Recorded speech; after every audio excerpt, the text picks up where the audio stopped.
If your WordPress site just threw a critical error and completely locked you out of your admin dashboard, do this immediately. 90% of the time, a rogue plugin update just broke your PHP code behind the scenes. Since you cannot log in normally, we have to use the back door. First, check your admin email inbox. WordPress automatically looks for fatal errors and sends an emergency recovery link so you can bypass the lockout.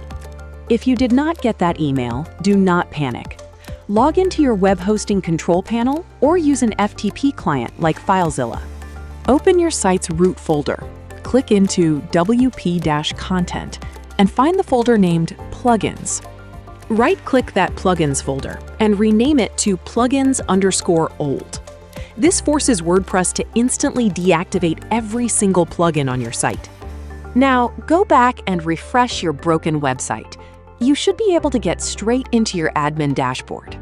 Once you are in, go back to your file manager and change the folder name back to Plugins. Then, activate them one by one in WordPress until the site breaks again. When it breaks, you know exactly which plugin to delete. To prevent this nightmare from happening again, never update plugins on your live site without testing them in a staging environment first.